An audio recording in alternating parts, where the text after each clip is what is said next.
ನಿನ್ನ ಹಾಗೆ ಪ್ರೀತಿಸುವವರು ಒಬ್ಬರು ಇಲ್ಲ. ನಿನ್ನಂತ ದೇವರು ಯಾರೂ ಇಲ್ಲ. ನಿನ್ನ ಹಾಗೆ ಪ್ರೀತಿಸುವವರು ಒಬ್ಬರು ಇಲ್ಲ. ಏಸಯ್ಯ ಏಸಯ್ಯ ನೀನಿಲ್ಲದೆ ನಾನಿಲ್ಲಯ್ಯ. ಏಸಯ್ಯ ಏಸಯ್ಯ ನೀನಿಲ್ಲದೆ ನಾನಿಲ್ಲಯ್ಯ.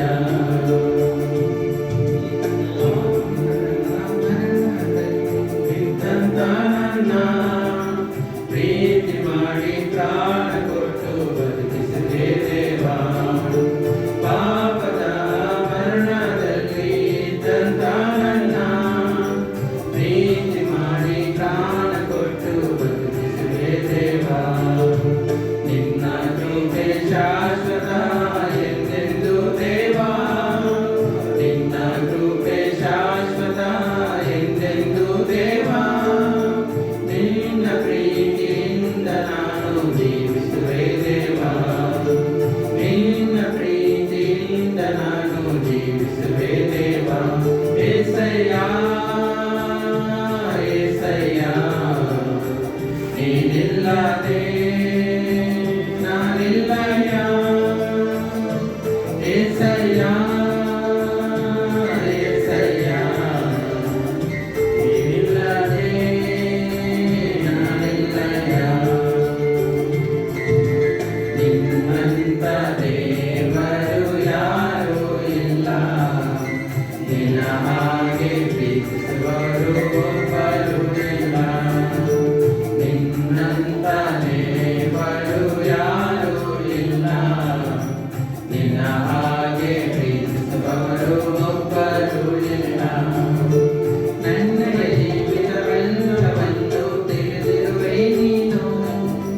ನನ್ನ ಕುರಿತು ಹಿತವಾಗಿ ಚಿಂತಿಸುವೆ ನೀನು. ನನ್ನ ಜೀವಿತವೆಲ್ಲವನ್ನು ತಿಳಿದಿರುವೆ ನೀನು. ನನ್ನ ಕುರಿತು ಹಿತವಾಗಿ ಚಿಂತಿಸುವೆ ನೀನು.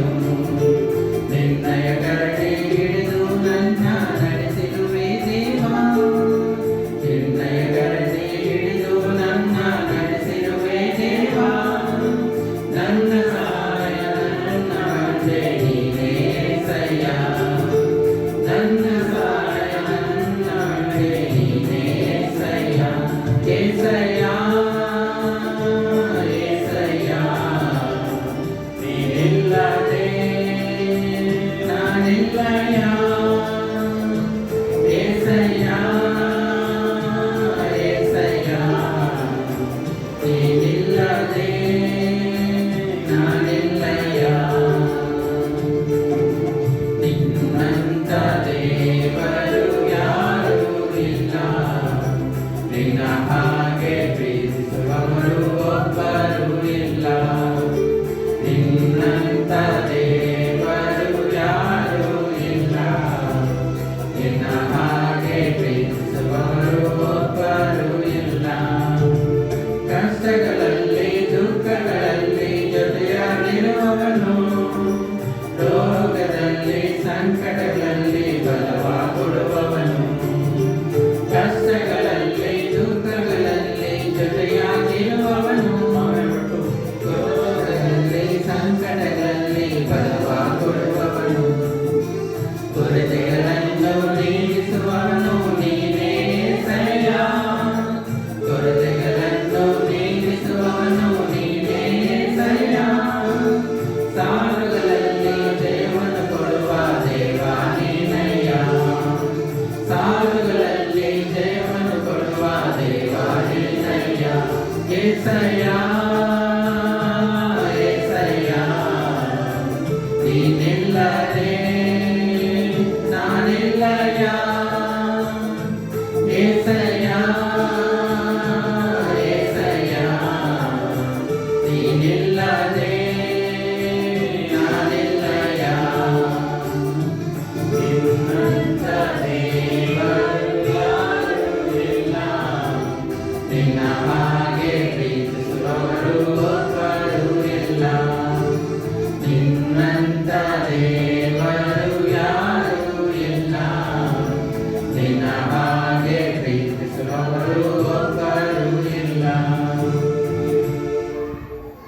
పెద్ద సాంగ్ బుక్లో సాంగ్ నెంబర్ 193, 193, 193.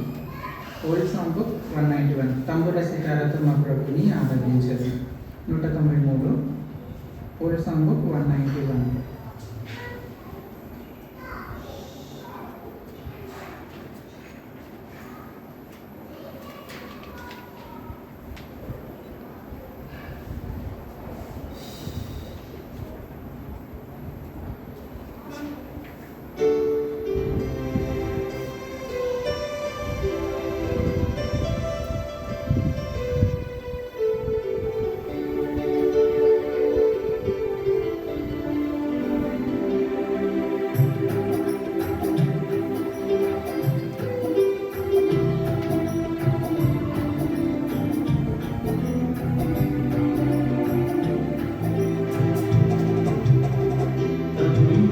సితారతో మా ప్రభుని ఆరాధించెదము. తంబుర సితారతో మా ప్రభుని ఆరాధించెదము. తన నివాసముగా మమ్ము సృష్టించిన తన నివాసముగా మమ్ము సృష్టించిన నాదుని పొగడెదము. స్తుతి గానము చేసెదము. నాదుని పొగడెదము. స్తుతి గానము చేసెదము. తంబుర సితారతో మా ప్రభుని ఆరాధించెదము.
తంబుర సితారతో మా ప్రభుని ఆరాధించెదము.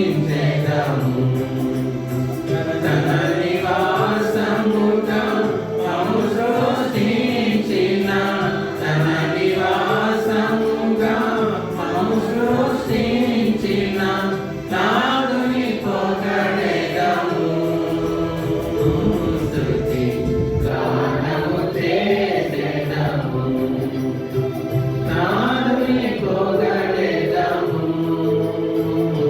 స్తుతి గానము చేసెదము. తంబుర సితారతో మా ప్రభుని ఆరాధించెదము. తంబుర సితారతో మా ప్రభుని ఆరాధించెదము. మూడవదిగా పాట సంఖ్య 200, 200. Old song book 198. Old song book 198. హల్లెలూయా పాడేదా ప్రభుని కొనియాడతాం. 1, 3 తర్వాత ఆఖరిది మాత్రం పాడుకుందాం. ఆఖరిది పాడేటప్పుడు లేచి నిలబడుకుంటాం. 1, 3 తర్వాత ఆఖరిది మాత్రం.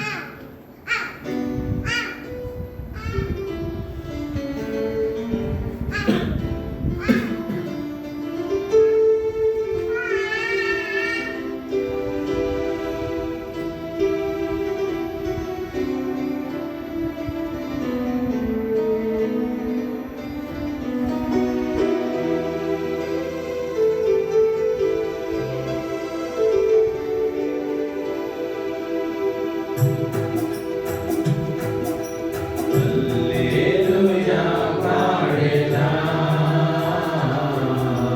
ప్రభు నిన్ను కొనియాడెదము. హల్లెలూయా పాడెదా, ప్రభు నిన్ను కొనియాడెదము. అన్ని వేళలయందున నిన్ను పూజించి కీర్తింతును. అన్ని వేళలయందున నిన్ను పూజించి కీర్తింతును. ప్రభువా నిన్ను నే కొనియాడెదను. హల్లెలూయా పాడెదా, ప్రభు నిన్ను కొనియాడెదను. హల్లెలూయా పాడెదా,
ಯೇಸು ಕ್ರಿಸ್ತನ ಅತಿ ಶ್ರೇಷ್ಠವಾದ ಘನವಾದ ಗಂಭೀರವಾದ ನಾಮದಲ್ಲಿ ನಿಮ್ಮೆಲ್ಲರಿಗೂ ಸಿಯೋನು ರೈಬೋತು ಪಕ್ಷವಾಗಿ ಕೊಂಚ ಸರಿನಾ? ಸಿಯೋನು ರೈಬೋತು ಪಕ್ಷವಾಗಿ ನಿಮ್ಮೆಲ್ಲರಿಗೆ ಸಭೆ ನಾವು ಎಲ್ಲರೂ ವಂದನೆ ತಿಳಿಸ್ತಾ ಇದ್ದೇವೆ. ಸಮಯದಲ್ಲಿ ಆರಾಧನೆಗೆ ಹೋಗುವುದು ಮೊದಲೇ ಕೆಲವು ವಾಕ್ಯಗಳನ್ನು ನೋಡಿಕೊಂಡು ಆರಾಧನೆ ನೋಡೋಣ. ಮೀಕನ ಗ್ರಂಥ 6ನೇ ಅಧ್ಯಾಯ 6ರಿಂದ 8 ವಚನ ಉತ್ತರ ಪ್ರತ್ಯುತ್ತರ ಓದ್ಕೊಳ್ತೇವೆ. ಮೀಕಾ ಗ್ರಂಥವು 6ನೇ ಅಧ್ಯಾಯವು 6, 7, 8 ಕಲಿಸಿದುಕೊಂಡ ಎಲ್ಲರೂ ಸೇರಿ ಓದ್ತೇವೆ. ನಾನು ಯೆಹೋವನ ಸನ್ನಿಧಿಯಲ್ಲಿ ಯಾವ ಕಾಣಿಕೆಯೊಡನೆ ಕಾಣಿಸಿಕೊಳ್ಳಲಿ, ಯಾವುದನ್ನು ಅರ್ಪಿಸಿ ಮಹೋನ್ನತ ದೇವರ ಸಮ್ಮುಖದಲ್ಲಿ ಅಡ್ಡಬೀಳಲಿ. ಹೋಮದ ಪಶುಗಳನ್ನು 1 ವರ್ಷದ ಕರುಗಳನ್ನು ತೆಗೆದುಕೊಂಡು ಬಂದು ಆತನ ಮುಂದೆ ಕಾಣಿಸಿಕೊಳ್ಳಲು 1000 ಟನ್ಗಳನ್ನು ಲಕ್ಷೋಪಲಕ್ಷ ತೈಲ ಪ್ರವಾಹಗಳನ್ನು ನೋಡಿ ಯೆಹೋವನು ಮೆಚ್ಚಾನೆ. ನನ್ನ ದ್ರೋಹದ ನಿಮಿತ್ತ ನನ್ನ ಚೊಚ್ಚಲ ಮಗನನ್ನು ಅರ್ಪಿಸಲು, ನನ್ನ ಆತ್ಮದ ಪಾಪಕ್ಕಾಗಿ ನನ್ನ ಗರ್ಭದ ಫಲವನ್ನು ಸಲ್ಲಿಸಲು ಮನುಷ್ಯನೇ ಒಳ್ಳೆಯದು ಇದ್ದದೆ ಎಂದು ಯೆಹೋವನು ನಿನಗೆ ತೋರಿಸಿದಾನಷ್ಟೇ. ನ್ಯಾಯವನ್ನು ಆಚರಿಸುವುದು, ಕರುಣೆಯಲ್ಲಿ ಆಸಕ್ತನಾಗಿರುವುದು, ನಿನ್ನ ದೇವರಿಗೆ ನಂಬರನಾಗಿ ನಡೆದುಕೊಳ್ಳುವುದು ಇಷ್ಟನೇ ಹೊರತು ಯೆಹೋವನಿಂದ ಇನ್ನೇನು ಅಪೇಕ್ಷಿಸುವನು. ಯೋಹಾನ ಸುವಾರ್ತೆ 4ನೇ ಅಧ್ಯಾಯ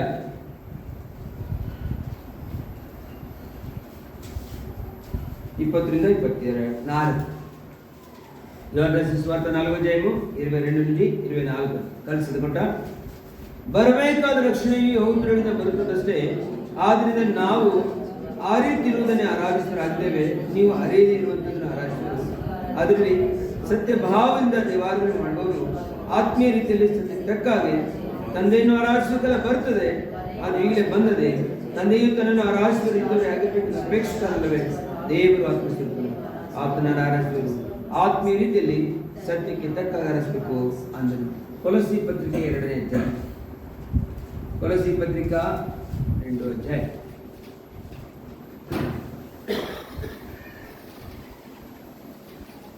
14-15 14 and 15. ಕೊಲೊಸ್ಸಿ ಪತ್ರಿಕಾ 2ನೇ ಅಧ್ಯಾಯ 14-15 ಕಲಿಸಿದುಕೊಂಡ ಆತನು ನಮ್ಮ ಪ್ರಾರ್ಥನೆ ಕ್ಷಮಿಸಿ ನಮ್ಮ ಮೇಲೆ ದೋಷಾರೋಪಣೆ ಮಾಡಿದಂಥ 16 ಪತ್ರವನ್ನು ಕೆಡಿಸಿ ಅದನ್ನು ಶಿಲುಬೆಗೆ ಜಡಿದು ಇಲ್ಲದಂತ ಮಾಡಿದರು. ಆತನು ದರಿದ್ರಗಳನ್ನು ಅಧಿಕಾರಿಗಳನ್ನು ನಿರಾಯುಧರನ್ನು ಮಾಡಿ ಜಯಿಸುವ ಮಾಡುತ್ತಾನೋ ಎಂಬಂತೆ ಶಿಲುಬೆ ಮೇಲೆ ಅವುಗಳನ್ನು ಜಯಿಸಲ್ಪಟ್ಟವುಗಳನ್ನಾಗಿ ಮೆರೆಸುತ್ತಾ ತೋರಿಸಿದರು. ಮಹಿಮೆಯುಳ್ಳ ದೇವರು ಈ ಅಮೂಲ್ಯದ ಮಾತುಗಳನ್ನು ಅನುಗ್ರಹಿಸುವಂತೆ ಪ್ರಾರ್ಥನೆ ಮಾಡಿ.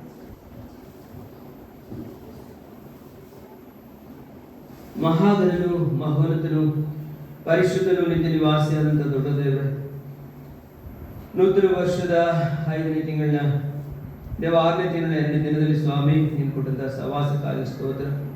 ನಿನ್ನ ಅಮೂಲ್ಯದ ಪ್ರಜೆಗಳಲ್ಲಿ ಸ್ವಾಮಿ ಬೇಷದಲ್ಲಿ ಬರೋದಕ್ಕಾಗಿ ದೇವಾ ನೀನು ಮಾಡಿದ ಉಪಕಾರಕ್ಕಾಗಿ ಸ್ತೋತ್ರ.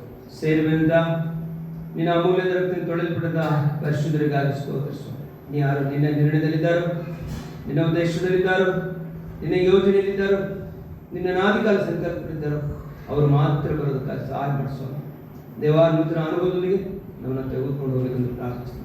ಬೇಕಂತ 6ನೇ ಅಧ್ಯಾಯದ ಮಹಾಸತ್ಯವನ್ನು ನಮಗೆ ಬಾಯಪಡಿಸುವ ದೇವ. ಆರಾಧನೆ ಬೇಕಾದ ಸಜೀವದ ಶ್ರೇಷ್ಠವಾದ ಹೃದಯಕ್ಕೆ ತಟ್ಟುವಂಥ ವರ್ತಮಾನವನ್ನು ನೀನು ಅನುಗ್ರಹಿಸು.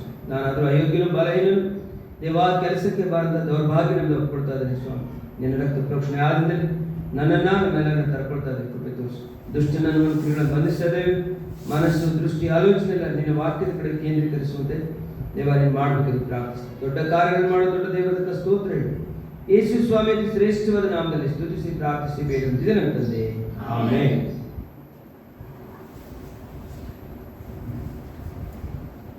ಪ್ರಿಯ ದೈವಜನರೇ, ಇಲ್ಲೇ ನೋಡ್ತಾ ಇದ್ದೇವೆ ಮೀಕ ತನ್ನ ಜೀವಿತದಲ್ಲಿ ಒಂದೇ ಒಂದು ಗುರಿ ಇಟ್ಕೊಂಡಿದ್ದಾನೆ.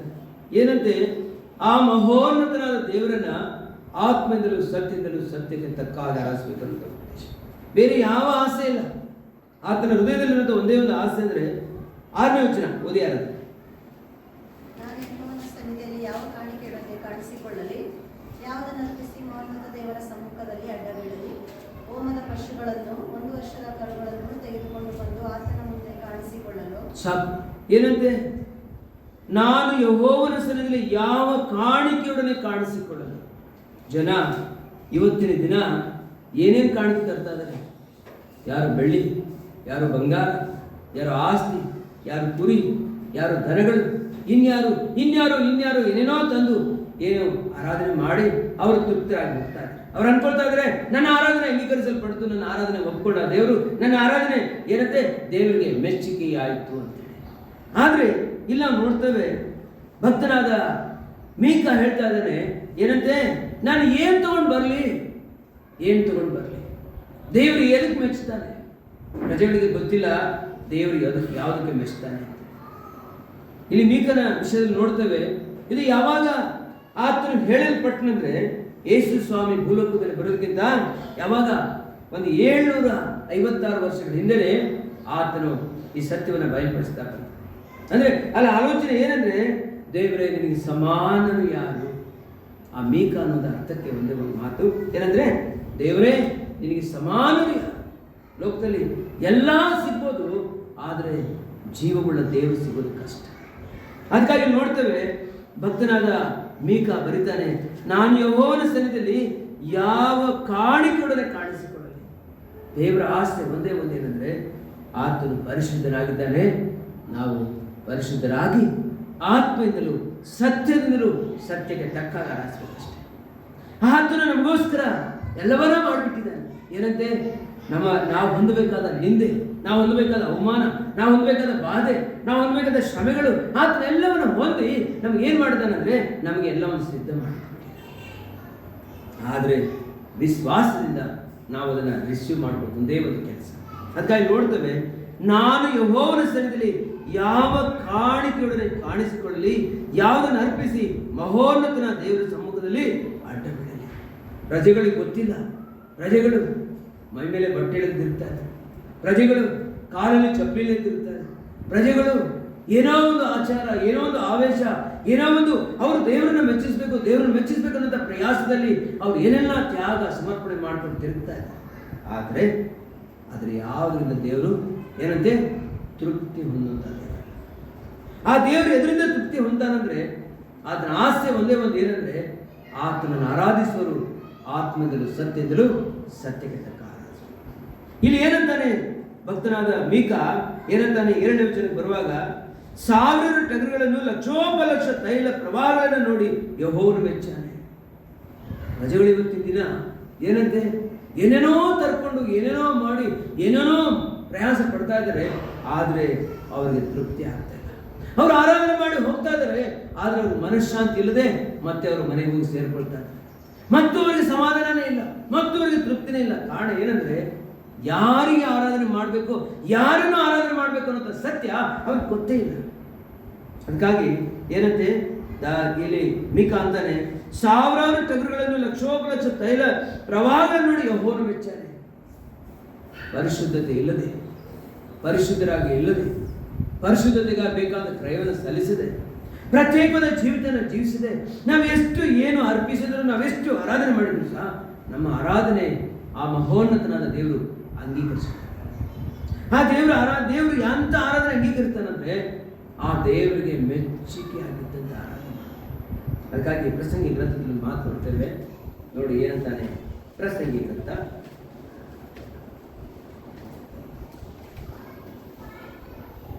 2:26 ಓದಿ.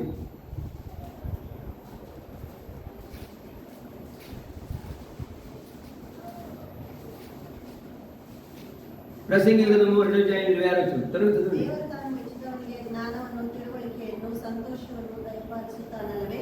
ಪಾಪಿಗಾದರೂ ತನ್ನ ಮೆಚ್ಚುಗೆಯಾದವನಿಗೆ ಒದಗತಕ್ಕವುಗಳನ್ನು ಕೂಡಿಸಿಡುವ ಪ್ರಯಾಸವನ್ನೇ ನೇಮಿಸುತ್ತಾನೆ. ಇದು ಗಾಳಿಯನ್ನು ಹಿಂತಟ್ಟಿದ ಹಾಗೆ ವ್ಯರ್ಥ. ಏನಂತೆ?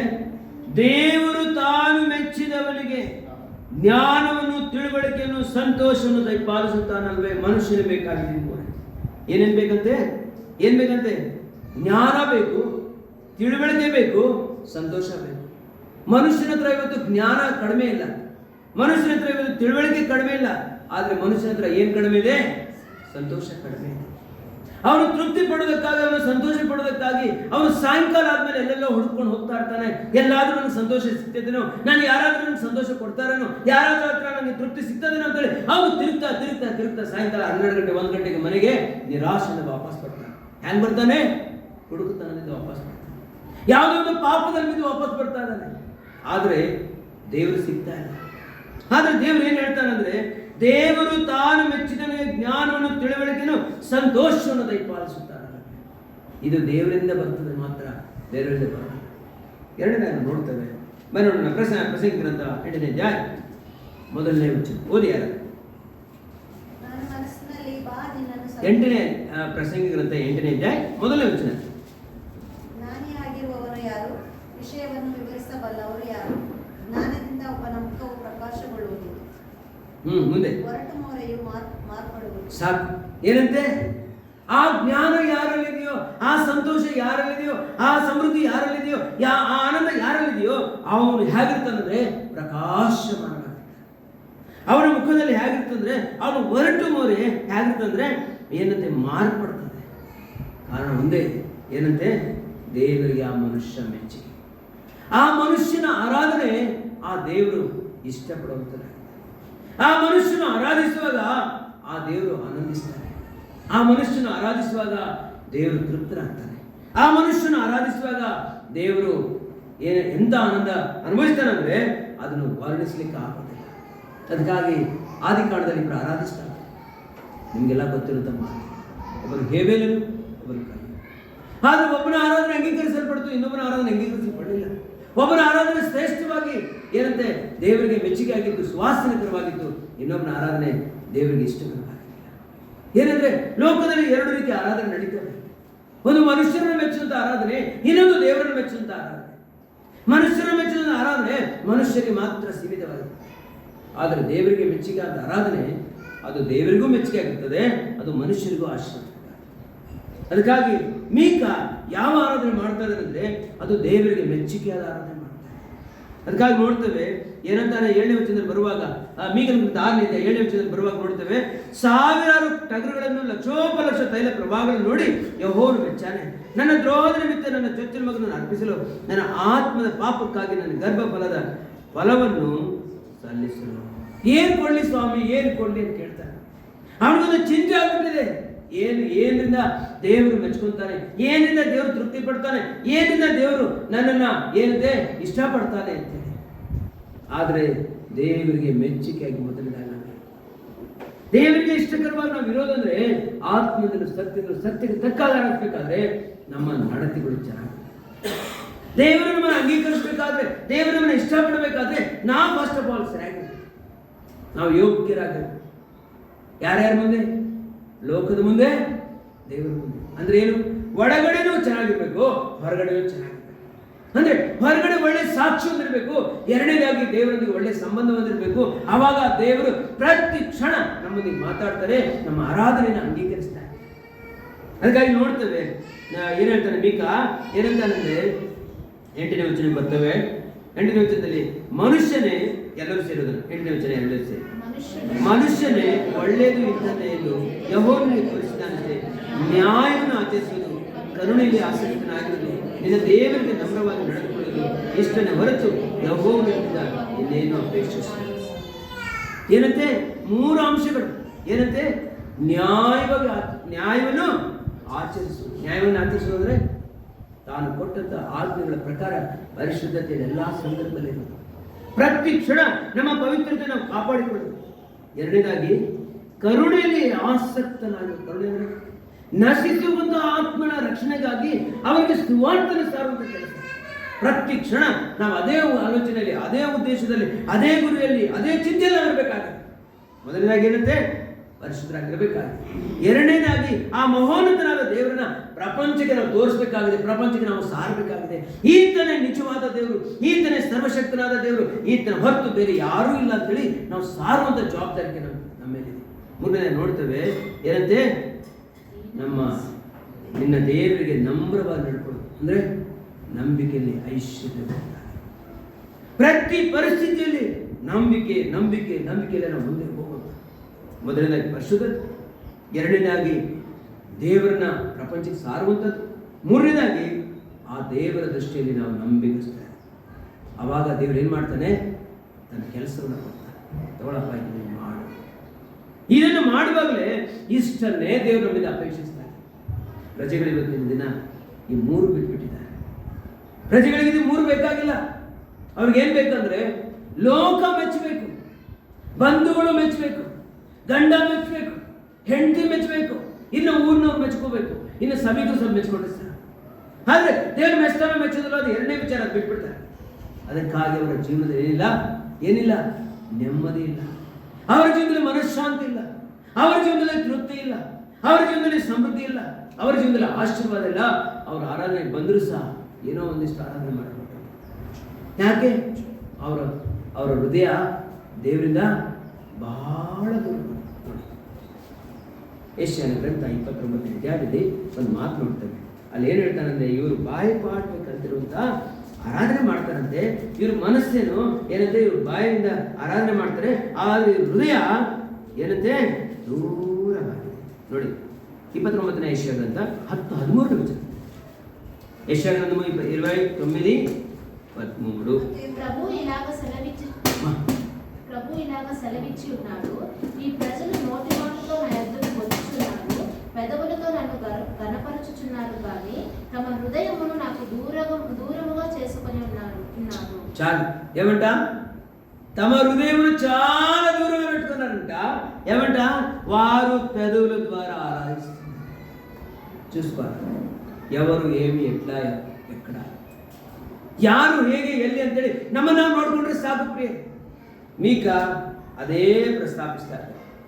ದೇವರ ಆತ್ಮದಿಂದ ನಡೆಸಲ್ಪಡುವಂತ ಮೀಕ ಅದೇ ಹೇಳ್ತಾ ಇದ್ದಾರೆ. ಮೀಕನ ಮೂಲಕ ದೇವರು ನಮ್ಗೆ ಹೇಳ್ತಾ ಇದ್ದಾರೆ ಏನಂತೆ ನ್ಯಾಯವನ್ನು ಆಚರಿಸುವುದು, ಕರುಣೆಯಲ್ಲಿ ಆಸಕ್ತನಾಗಿರುವುದು, ನಿನ್ನ ದೇವರಿಗೆ ನಂಬರವಾಗಿ ನಡೆದುಕೊಳ್ಳುವುದು, ಇಷ್ಟನ್ನೇ ಹೊರತು ನಿನ್ನಿಂದ ಇನ್ನೇನು ಅಪೇಕ್ಷಿಸುವನು? ಇನ್ನೇನು ಬೇಕು ದೇವರಿಗೆ? ಅದಕ್ಕಾಗಿ ಮನುಷ್ಯನ ಜೀವನದಲ್ಲಿ ಏನಂತೆ ಎಲ್ಲ ಇದೆ, ಒಂದೇ ಇಲ್ಲ, ಸಂತೋಷ ಇಲ್ಲ. ಮನುಷ್ಯ ಯಾಕೆ ಸಂತೋಷ ಇಲ್ಲ ಅಂದ್ರೆ, ಆ ಮನುಷ್ಯನು ಆ ಸಂತೋಷಕ್ಕೆ ಅನುಗುಣವಾದ ರೀತಿಯಲ್ಲಿ ತನ್ನನ್ನು ತಾನು ಆ ಜೀವವುಳ್ಳ ದೇವರಿಗೆ ಅಳವಡಿಸಿಕೊಂಡಿಲ್ಲ, ತನ್ನನ್ನು ತಾನು ಒಪ್ಪಿಸಿಕೊಳ್ಳಿಲ್ಲ. ಅದಕ್ಕಾಗಿ ಅವನ ಜೀವನ ಹಂಗಿದೆ. ದೇವರ ಆಸೆ ಏನಂದ್ರೆ, ದೇವರು ಒಂದೇ ಒಂದು ಆಶಿಸ್ತಾ ಇದ್ದಾನೆ, ನಿನ್ನಿಂದ ಏನು ಬೇಕಾಗಿಲ್ಲ, ನೀನು ಈ ಮೂರು ಕೆಲಸ ಮಾಡಿದ್ರೆ ಸರ್. ಏನಂತೆ? ಎಲ್ಲ ಪರಿಸ್ಥಿತಿಗಳಲ್ಲಿ, ಎಲ್ಲ ಸಮಸ್ಯೆಗಳಲ್ಲಿ, ಎಲ್ಲ ಹೋರಾಟಗಳಲ್ಲಿ, ಎಲ್ಲ ವಿಷಯಗಳಲ್ಲಿಯೂ ಪರಿಶುದ್ಧರಾಗಬೇಕು. ಅನೇಕ ಸಾರಿ ಸೈತಾನ ಎಲ್ಲಿ ಅಟ್ಯಾಕ್ ಮಾಡ್ತಾನಂದ್ರೆ, ನಮ್ಮ ಪರಿಶುದ್ಧದ ಮೇಲೆ ಅಟ್ಯಾಕ್ ಮಾಡ್ತಾನೆ. ಎರಡನೇದಾಗಿ ಎಲ್ಲಿ ಅಟ್ಯಾಕ್ ಮಾಡ್ತಾನಂದ್ರೆ, ನಾವು ಜೀವವುಳ್ಳ ದೇವರನ್ನ ಲೋಕಕ್ಕೆ ಸಾರದಂತೆ ನಮ್ಮ ಸಾಕ್ಷಿಯನ್ನು ಕೆಡಿಸೋದ್ರಲ್ಲಿ ಏನ್ ಮಾಡ್ತಾನೆ? ಪ್ರಯಾಸ ಪಡ್ತಾ ಇರ್ತಾನೆ. ಮೂರನೇದಾಗಿ ಏನಂತೆ, ನಾವು ನಂಬಿಗಸ್ತರಾಗಿ ಇಲ್ಲದಂತೆ ಅದ್ರ ಮೇಲೆ ಯಾವಾಗಲೂ ಏನ್ ಮಾಡ್ತಾ ಇದ್ದಾನೆ? ಅಟ್ಯಾಕ್ ಮಾಡ್ತಾರೆ. ಅದ್ರ ಮೇಲೆ ಯಾವಾಗಲೂ ಅವರ ದೃಷ್ಟಿ ಇರ್ತದೆ. ಅದಕ್ಕಾಗಿ ಬಹಳಷ್ಟು ಜನ ಜೀವನದಲ್ಲಿ ದೊಡ್ಡದಾಗಿ ಸಾಕ್ಷಿ ಇರ್ತದೆ, ನೋಡಿದ್ರೆ ಅವ್ರ ಜೀವನನೇ ಸರಿ ಇರೋದಿಲ್ಲ.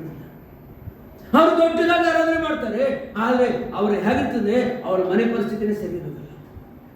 ಅವ್ರು ಏನೇನೋ ಹೇಳ್ತಾರೆ, ಆದ್ರೆ ಅವರ ವ್ಯಕ್ತಿಗತ ಜೀವಿತ ದೇವರಿಗೂ ಅವರಿಗೂ ಕನೆಕ್ಷನ್ನೇ ಇರೋದಿಲ್ಲ. ಯಾವಾಗೂ ಕನೆಕ್ಷನ್ ಕಟ್ ಆಗೋಗಿರ್ತದೆ. ಅವ್ರು ಹೇಗಿರ್ತಾರಂದ್ರೆ, ಅವರು ಏನಂತೆ, ಗಾಡಿಯಲ್ಲಿ ಡೀಸೆಲ್ ಪೆಟ್ರೋಲು ಮುಗಿದೋದ್ರೆ ಯಾವ ರೀತಿ ನ್ಯೂಟ್ರಲ್ ಹೋಗ್ತಾ ಇರ್ತಾರಲ್ಲ, ಡೌನ್ ಬಂದಾಗ ನ್ಯೂಟ್ರಲ್ ಹೋಗ್ತಾ ಇರ್ತಾರೆ, ಅಪ್ ಬಂದಾಗ ನಿಂತು, ಆ ರೀತಿ ಅವ್ರ ಜೀವನ ಇರ್ತದೆ. ಅವ್ರಿಗೆ ಯಾವಾಗ ಡೀಸೆಲ್ ಮುಗಿದೋಯ್ತು, ಅವ್ರಿಗೆ ಯಾವಾಗ ಪೆಟ್ರೋಲ್ ಮುಗಿದೋಯ್ತು, ಅವ್ರಿಗೆ ಯಾವಾಗ ನಿಂತು ಹೋಯ್ತು ಗೊತ್ತೇ ಆಗೋದಿಲ್ಲ. ಅದಕ್ಕಾಗಿ ಯೆಶಾಯನ ಗ್ರಂಥದಲ್ಲಿ ನಾವು ನೋಡ್ತೇವೆ, ಅಲ್ಲಿ ಏನು ನೋಡ್ತೇವೆ ಅಂದ್ರೆ 12ನೇ ಅಧ್ಯಾಯದಲ್ಲಿ ಒಂದು ಮಾತು ನೋಡ್ತೇವೆ. ಅವ್ರು ಯಾರ ಮೇಲೆ ಆಧಾರಗೊಳ್ತಾರೆ ಅಂದ್ರೆ, ಅವ್ರ ಮನುಷ್ಯರ ಮೇಲೆ ಆಧಾರ. ನೋಡಿ, ಯೆರೆಮೀಯ ಗ್ರಂಥ 17, ಯೆರೆಮೀಯನ ಗ್ರಂಥ 17ನೇ ಅಧ್ಯಾಯ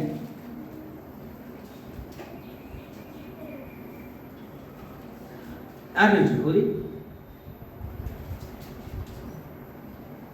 వాడి ఎడారిలోని అల్ఫా వృక్షము వలె ఉండును, మేలు వచ్చినప్పుడు అది వానికి కనపడదు. వాడు అడవిలో కాలిన నేల ఎందును, నిర్జనమైన చవిటి భూమి ఎందును నివసించును. చాలు. ಏನಂತೆ? ಇವನು ಅಡವಿಯಲ್ಲಿನ ಜಾಲಿಗೆ ಸಮಾನನು, ಶುಭ ಸಂಯುಕ್ತನ ಕಾಡನು, ಯಾರು ವಾಸ ಚೋಡನರುವ ಅರಣ್ಯ ಬೆಗಾಡಿನಲ್ಲಿ ವಾಸಿಸುವ ಸ್ಥಿತಿ ಅವನು. ನೋಡಿದ್ರ ಯಾಕೆ? ದೇವರ ಆತ್ಮನ ನಡೆಸಿಕೆ ಯಾವಾಗಲೂ ಕಟ್ಟಾಗಿ ಹೋಗ್ಬಿಟ್ಟಿದೆ. ಯಾವಾಗಲೂ ಅವನು ನಿಂತೋಗ್ಬಿಟ್ಟಿದ್ದಾನೆ. ಅವನು ಬರೀ ಏನಂದ್ರೆ ಅವನು ಹಳೇ ದಿನದಲ್ಲಿ ಏನೇನೋ ಮಾಡಿದ್ನಲ್ಲ ಅದನ್ನೇ ರಿವೈಂಡ್ ಮಾಡ್ಕೊಂಡು ಅದನ್ನೇ ರಿಪೀಟ್ ಮಾಡ್ಕೊಂಡು ದಿನ ಕಳೀತಾ ಇದ್ದಾನೆ. ದೇವ್ರ ಆತ್ಮ ನಡೆಸೋಕೆ ಇಲ್ಲ. ದೇವರು ಇವತ್ತು ಏನು ಮಾತಾಡಬೇಕು, ದೇವರು ನೀನು ಯಾವ ರೀತಿ ಆರಾಧಿಸ್ಬೇಕಂತೇಳಿ ದೇವರ ಒಂದು ನಡೆಸಲಿಕ್ಕೆ ಅವನ ಜೀವನದಲ್ಲಿ ಇಲ್ಲದ ಕಾರಣ ಅವನು ಹೇಗಿದ್ದಾನೆ ಅಂದ್ರೆ ಅವನು ಹಾಗೆ ಇದೆ. ಅದಕ್ಕಾಗಿ ಅವನ ಜೀವನದಲ್ಲಿ ಏನಿಲ್ಲ, ಆಶೀರ್ವಾದ ಇಲ್ಲ. ಅವನ ಆರಾಧನೆ ಮೂಲಕ ಇತರಿಗೆ ಯಾವ ಮೇಲೂ ಇಲ್ಲ. ಅವನ ಆರಾಧನೆ ಮೂಲಕ ಇತರಿಗೆ ಯಾವುದೇ ರೀತಿಯ ಒಂದು ಪ್ರೋತ್ಸಾಹ ಇಲ್ಲ. ಏನೋ ಯಾಂತ್ರಿಕವಾಗಿ ಆರಾಧನೆ ಮಾಡ್ಕೊಂಡು ಹೋಗ್ತಾ ಇದ್ದಾನೆ ಮನುಷ್ಯ. ಆದರೆ ಈ ಉದಯ ಕಾಲದಲ್ಲಿ ನಾವೇನು ನೋಡ್ತೇವೆ, ಮೀಕ ಅಂತ ಆರಾಧನೆ ಮಾಡ್ತಾರೆ. ಅಂತ ಯಾಂತ್ರಿಕವಾದ ಆರಾಧನೆ ಮಾಡ್ತಾ ಇಲ್ಲ. ಎಂತ ಆರಾಧನೆ ಮಾಡ್ತಾ ಇದೆ ಅಂದ್ರೆ ಅಕ್ಷರಾರ್ಥವಾದ ಆರಾಧನೆ, ಅನುಭವಪೂರ್ವಕವಾದ ಆರಾಧನೆ, ಆತ್ಮದಲ್ಲೂ ಸತ್ಯದಲ್ಲೂ ಸತ್ಯಕ್ಕೆ ತಕ್ಕಾಗಿ ಆರಾಧಿಸಿದ ಆರಾಧನೆಯನ್ನ ಮೀಕ ಮಾಡ್ತಾ ಇದೆ. ಈ ಆರಾಧನೆ ದೇವರು ನಮ್ಮಿಂದ ಎದುರು ನೋಡ್ತಾ ಇದೆ. ಈ ಆರಾಧನೆ ಬೇಕಂತ ದೇವರು ನೋಡ್ತಾ ಇದೆ. ಇನ್ನೊಬ್ಬನ ಆರಾಧನೆ ಮಾಡ್ತಾರೆ. ಬನ್ನಿ ನೋಡೋಣ. ಎರಡನೇದಾಗಿ ಹಬಕ್ಕೂಕ್ ಗ್ರಂಥ 3ನೇ ಅಧ್ಯಾಯ 17ನೇ ವಚನ. ಇನ್ನೊಬ್ಬನ ಆರಾಧನೆ ಮಾಡ್ತಾರೆ. ಆಹಾ, ಅಂಜೂರವು ಚಿಗುರದಿದ್ದರು, ದ್ರಾಕ್ಷಾಲತೆಗಳಲ್ಲಿ ಹಣ್ಣು ಸಿಕ್ಕದಿದ್ದರು, ಎಣ್ಣೆ ಮರಗಳ ಉತ್ಪತ್ತಿಯು ಶೂನ್ಯವಾದರೂ, ಹೊಲ ಗದ್ದೆಗಳು ಆಹಾರವನ್ನು ಕೊಡದೆ ಹೋದರು, ಹಿಂಡು ಹೊಟ್ಟೆಯೊಳಗಿಂದ ನಾಶವಾದರೂ, ಮಂದೆಯು ಕೊಟ್ಟಿಗೆಗಳೊಳಗೆ ಇಲ್ಲದಿದ್ದರು. ನಾನು ಯೆಹೋವನಲ್ಲಿ ಉಲ್ಲಾಸಿಸುವೆನು, ನನ್ನ ರಕ್ಷಕನಾದ ದೇವರಲ್ಲಿ ಆನಂದಿಸುವೆನು. ಆದಿ ಭಕ್ತರೆಲ್ಲ ಯಾವ ರೀತಿ ಆರಾಧಿಸ್ತಾ ಬಂದ್ರು ಅಂದ್ರೆ ಅವ್ರಿಗೆ ಏನಿಲ್ಲ ಇರಲಿ ಇಲ್ಲದೆ ಹೋಗ್ಲಿ, ಅವರ ದೇವರನ್ನ ಕೇಂದ್ರವಾಗಿ ಇಟ್ಕೊಳ್ತಾ ಬಂದಿರುತ್ತೆ. ಆ ದೇವರನ್ನ ನಿರೀಕ್ಷೆ ಇಟ್ಕೊಳ್ತಾ ಬಂದ್ರು, ಆ ದೇವರನ್ನ ನಂಬಿಕೆ ಇಟ್ಕೊಳ್ತಾ ಬಂದ್ರು, ಆ ದೇವರೇ ಅವರ ಜೀವವಾಗಿ ಇಟ್ಕೊಳ್ತಾ ಬಂದ್ರು, ಆ ದೇವರೇ ಸರ್ವಸ್ವ ಅಂತ ಇಟ್ಕೊಳ್ತಾ ಬಂದ್ರು. ಇವತ್ತಿನ ದಿನದಲ್ಲಿ ಪರಿಸ್ಥಿತಿಗಳು ಹೇಗಿದೆ ಅಂದ್ರೆ ಪ್ರಜೆಗಳು ಏನ್ ನೋಡ್ತಾರೆ, ಲೋಕ ರೀತಿ ಎಲ್ಲಾ ವ್ಯವಸ್ಥೆಗಳು ಎಲ್ಲಾ ಅನುಕೂಲವಾಗಿದ್ರು ಮಾತ್ರ ದೇವರು ಅಂತಾರೆ, ದೇವರು ಸರಿದೆ ಅಂತಾರೆ. ಇನ್ ಕೆಲವರು ದೇವರೇ ಇಲ್ಲ ಅಂತಾರೆ, ಇನ್ ಕೆಲವರು ದೇವರೇ ಬೇಡ ಅಂತಾರೆ, ಇನ್ನು ಕೆಲವರು ದೇವರು ಅಂದ್ರೆ ದೂರ ಹೋಗ್ತಾರೆ. ಆದ್ರಿಂದ ನಾವು ನೋಡ್ತೇವೆ. ಎರಡನೇದಾಗಿ ಏನಂತೆ, ಹಬಕ್ಕೂಕ್ ಆರಾಧನೆ ಮಾಡ್ತಾರೆ. ಹಬಕ್ಕೂಕ್ ಏನಂತ ಆರಾಧನೆ ಮಾಡ್ತಾ ಇದ್ದಾನೆ, ಏನಂತ ಆರಾಧನೆ ಮಾಡ್ತಾ ಇದ್ದಾನೆ? ಆಹಾ, ಅಂಜೂರು ಚಿಗುರದಿದ್ರು, ದ್ರಾಕ್ಷೆ ಲತೆಗಳಲ್ಲಿ ಹಣ್ಣು ಸಿಕ್ಕದಿದ್ರು, ಎಣ್ಣೆ ಮರಗಳ ಉತ್ಪತ್ತಿ ಶೂನ್ಯವಾದ್ರು, ಹೊಲ ಗದ್ದೆಗಳ ಆಹಾರವನ್ನು ಕೊಡದೆ ಹೋದ್ರು, ಹಿಂಡು ಹಟ್ಟಿಯೊಳಗೆ ನಾಶವಾದರು, ಮಂದೆಯು ಕೊಟ್ಟಿಗೆಗಳೊಳಗೆ ಇಲ್ಲದಿದ್ರು, ನಾನು ಯೆಹೋವನಲ್ಲಿ ಉಲ್ಲಾಸಿಸುವೆನು, ನನ್ನ ರಕ್ಷಕನಾದ ದೇವರಲ್ಲಿ ಆನಂದಿಸುವುದು. ನಂಗೆ ಯಾರು ಇರಲಿ ಇರದೆ ಹೋಗ್ಲಿ, ನನಗೆ ಏನಿದ್ರು ಇರದೆ ಹೋಗ್ಲಿ, ನಾನು ದೇವರೇ ಬೇಕಪ್ಪ ಅನ್ನೋ ತೀರ್ಮಾನದಲ್ಲಿ ಹಬಕ್ಕೂಕ್ ಇದೆ. ಹಬಕ್ಕೂಕ್ ಅಂದ್ರೆ ಅರ್ಥ ತೊಳೆಯಲ್ಪಡಬೇಕು. ತನ್ನನ್ನು ತಾನು ದೇವರ ಮುಂದೆ ನಿಂತು ತನ್ನನ್ನು ತಾನು ಸರಿ ಮಾಡ್ಕೊಳ್ಳೋದ್ರಲ್ಲಿ ಹಬಕ್ಕೂಕನು ದೃಢವಾಗಿ ನಿಂತುಬಿಟ್ಟಿದೆ. ಅದಕ್ಕಾಗಿ ಹಬಕ್ಕೂಕ್ ಏನಂತಾನೆ, ನನಗೆ ಏನಿಲ್ಲರೂ ಪರವಾಗಿಲ್ಲ ಅಂತ. ಇದು ಯಾವಾಗ ನಡೀತು? ಯೇಸು ಕ್ರಿಸ್ತನ ಭೂಲೋಕದಲ್ಲಿ ಬರೋದ್ರಿಂದ 630 ವರ್ಷಗಳ ಹಿಂದೆ ನಡೆದಂಥ ಸಂಘಟನೆ. ಆವಾಗ ನಡೆದದ್ದು ಇವತ್ತಿಗೆ 2000 ವರ್ಷಗಳು ಆಗೋದ್ರೂ ಸಹ ಇವತ್ತಿಗೆ ಏನಿದೆ ಅಂದ್ರೆ ಏನಂತೆ, ಇವತ್ತಿಗೂ ಜೀವಂತವಾಗಿದೆ. ಅದಕ್ಕಾಗಿ ಏನಂತೆ, ಇಬ್ರಿಯ 4:12 ನೋಡ್ತೇವೆ, ದೇವರ ವಾಕ್ಯವು ಸಜೀವವಾದದ್ದು, ಅದು ಕಾರ್ಯ ಸಾಧಕವಾದದ್ದು, ಅದು ಇಬ್ಬಾಯಿ ಕತ್ತಿಗಿಂತಲೂ ಹದವಾದದ್ದು, ಅದು ಕೀಲು ಮಜ್ಜೆಗಳನ್ನು ವಿಭಾಗಿಸುವಷ್ಟು ಮಟ್ಟಿಗೆ ತೂರಿ ಹೋಗುತ್ತದೆ ಆ ವಾಕ್ಯ. ಪ್ರಿಯ ದೈವಜನರೇ, ಇವರೇ ಕಾಲನ್ನು ನೋಡುತ್ತ ವಿಚಾರ ಏನಂದ್ರೆ, ಮೀಕ ಆರಾಧಿಸ್ತಾರೆ. ನಿನಗೇನಿಲ್ಲ ಪರವಾಗಿಲ್ಲ, ನಾನು ಏನು ಕೊಡ್ಲಿ ಸ್ವಾಮಿ ಅಂತ ಆರಾಧಿಸ್ತಾರೆ. ಹಬಕ್ಕೂಕ್ ಆರಾಧಿಸ್ತಾ ಇದ್ದಾರೆ, ನಂದೆಲ್ಲ ಹೊರಟೋದ್ರೂ ಪರವಾಗಿಲ್ಲ, ನಾನು ನಿನ್ನಲ್ಲೇ ಆನಂದಿಸ್ತೇನೆ ಅಂತ. ಅದಕ್ಕಾಗಿ ನಮ್ಮ ಜೀವಿತ ಯಾತ್ರೆಯಲ್ಲಿ ನಾವು ದೇವರನ್ನ ಕೇಂದ್ರವಾಗಿಟ್ಕೊಂಡು ಆರಾಧನೆ ಮಾಡುವಾಗ ನಮ್ಮ ಆರಾಧನೆ ನಮಗೆ ಆಶೀರ್ವಾದಕರವಾಗಿರ್ತದೆ. ಎರಡನೇದಾಗಿ ನಮ್ಮ ಕುಟುಂಬಕ್ಕೆ ಆಶೀರ್ವಾದಕರವಾಗಿರ್ತದೆ. ಮೂರನೇದಾಗಿ ನಮ್ಮ ಸಭೆಗೆ ಆಶೀರ್ವಾದಕರವಾಗಿರ್ತದೆ. ನಾಲ್ಕನೇದಾಗಿ ನಾವು ಎಲ್ಲೂ ಓಡಾಡಿದ್ರು ಎಲ್ಲರಿಗೂ ನಾವು ಆಶೀರ್ವಾದಕರವಾಗಿರ್ತದೆ. ಅದಕ್ಕಾಗಿ ಈ ಉದಯ ಕಾಲದಲ್ಲಿ ಹಬಕ್ಕೂಕ್ ಆರಾಧಿಸಿದ ರೀತಿಯಲ್ಲಿ, ಮೀಕನು ಆರಾಧಿಸಿದ ರೀತಿಯಲ್ಲಿ ನಾವು ಸಹ ಆ ಮಹೋನ್ನತನಾದ ದೇವರನ್ನ ಆತ್ಮದಿಂದಲೂ ಸತ್ಯದಿಂದಲೂ ಸತ್ಯಕ್ಕೆ ತಕ್ಕಾಗ ಆರಾಧಿಸಿದೆ. ಕರ್ತನು ಸಹಾಯ ಮಾಡಲಿ. ಆರಾಧನೆ ಮಾಡಿ.